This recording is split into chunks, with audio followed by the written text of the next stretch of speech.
For between the WNBA owners and the WNBPA face-to-face just went down, and we do not have good news. I told you guys, there either is a deal or there's no deal, and you got to move on. There's no more in between prancing around this thing. It's either you're in or you're out. We got to break this meeting down, man. Welcome to Keep the Vision. Make sure you like, comment, subscribe, share the channel, hit that bell notification, and hype the video. As always, let's get into things. So the WNBPA and WNBA owners sat down today in New York City. And a lot of the WNBA owners have shut down talks on a new CBA deal. After a tense 3-hour meeting in New York, they rejected player demands for a $10.5 million salary cap and 30% revenue sharing. Their message was blunt.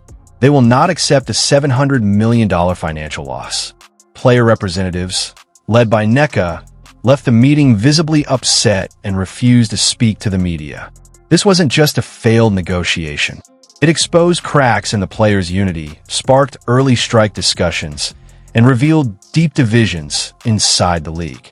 As a result, the future of the WNBA is now surrounded by uncertainty. Just let it be known, we're not doing that $10.5 million cap thing y'all was talking about. Any offer y'all sent with those last two offers, y'all shouldn't have brought it in this meeting.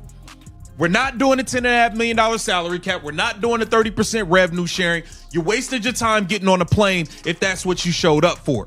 And now it's coming out that the players are not on the same page. Some players want to strike Nafisa Collier because she wants Unrivaled to take over with her conflict of interest. So there are some players who want to take this deal because they can go sign for $400,000, $500,000. You think they are not in Unrivaled. They are not with. The owners didn't just say no. They broke the proposal apart in front of the players. Any offer that included a $10.5 million salary cap or 30% revenue sharing was instantly rejected. They even warned, don't bring it to this meeting. Their stance was firm and non-negotiable. This wasn't a discussion anymore. It was a direct statement. The league's financial system would not change to meet these demands, no matter how much work went into them.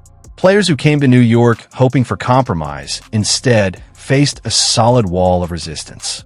Not on the same page. Some players want to strike Nafisa Collier because she wants Unrivaled to take over with her conflict of interest. So there are some players who want to take this deal because they can go sign for $400,000, $500,000. You think they are not in Unrivaled. They are not with Project B. You think they want to pass up on $400,000, $500,000? Hell no.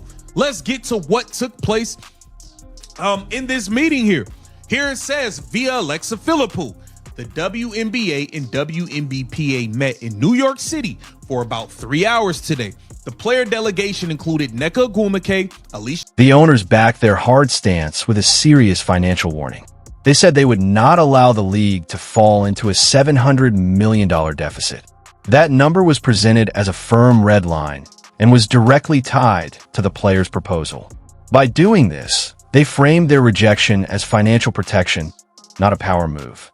From their view, this wasn't about refusing fair pay. It was about stopping a potential economic collapse. That message shifts the blame and makes future negotiations even more complicated. Because the WNBA owners already let it be known that we are not doing what you guys put on the table. We are not going in a $700 million hole for you. Under no circumstances are we looking to go in a $700 million hole because you guys want to do this. And now it's coming out that it's very clear. Let me see this right here. That the players, you know, they was doing this whole we're on one front. You know, we're all agreed and we're all in for everything. We're on the same page. No, the biggest shock didn't come from the owners. It came from inside the players' own group. For months, the WNBA Players Association showed a strong image of unity, speaking as one voice for change. That image has now fallen apart. Reports quickly revealed that players are not truly aligned. This internal conflict is the real crisis. What should have been a united push for progress has turned into a divided fight, where shifting alliances and personal interests are starting to replace shared goals. No, you're not. No, you're not. No, you're not. And now it's coming out that the owners they stood their ground in this meeting, and the players are now divided. The players are divided. Here it says, ESPN sources say a strong debate has emerged within the 7-member executive committee, which the WNBPA player body authorized in December to call a strike when necessary. Now, some of these people don't want to go on strike. We know Nafisa Collier wants to, but I told you guys, there's a bunch of players who came out and said the split is most serious over one issue, a possible strike. One group of players, driven by frustration and the need for major change, wants to shut down play.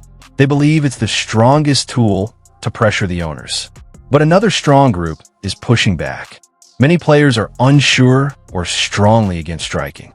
For those who don't earn top salaries, steady income matters more than risking paychecks. This isn't just a strategy debate. It's a career-defining decision that could change lives.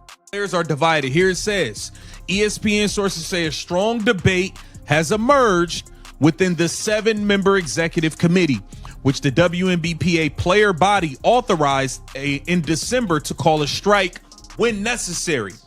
Now, some of these people don't want to go on strike. We know Nafisa Collier wants to, but I told you guys, there's a bunch of players who came out and said they don't want to strike. They want to play. They need to get this done. We heard Caitlin Clark say, y'all need to compromise and get this thing done. She was talking about on the player side, the players need to compromise and get a deal done. The money pressure on players is intense, and it's creating real tension inside teams. For many athletes, a strike could mean losing $400,000 to $500,000 in income, a huge amount that can change their lives. Players without big endorsement deals or extra income from outside contracts see this as too big a risk. They depend on their WNBA salary today, not on promises of better pay later. This reality explains their hesitation and highlights the financial gap between players across the league. Need to get this done. We heard Caitlin Clark say, y'all need to compromise and get this thing done. She was talking about on the player side, the players need to compromise and get a deal done and stop playing games. And now, here this says, according to multiple sources, one group says that now is the time to fundamentally alter the league's revenue sharing model, and players shouldn't compromise further until they feel comfortable with the new system. So now you have the actual committee divided. The players and committee divided. Y'all lied. Y'all said y'all all was on the same. The player group in New York showed just how tense things have become. Nneka Ogwumike, Alyssa Clark, Ryan Turner, and Stephanie Dolson were among those who met with the owners. Their expressions reflected deep disappointment, especially Nneka, who left the 3-hour meeting visibly shaken. These players were there to represent the league, but instead they witnessed the owner's firm refusal and the immediate cracks forming within their own ranks. Their presence highlighted how serious the situation is, and the fact that they left without a deal or even hope of progress shows how wide the gap has become. Divided. Y'all lied. Y'all said y'all all was on the same page. Y'all said that, oh, we got this under control. Oh, what? We will not effing move. In the words of Natasha Clark, we will not effing move. We will not effing move. Well, your ass about to get moved over. Another group says that though there are still some matters to be negotiated, the players have already gained significant ground and are closer to a deal and are less inclined to pursue a strike. So some players feel like, look, the WNBA has made adjustments for us. They've made changes to get. Nneka Ogwumike's silent exit said everything. As reporters asked for comments, she said nothing.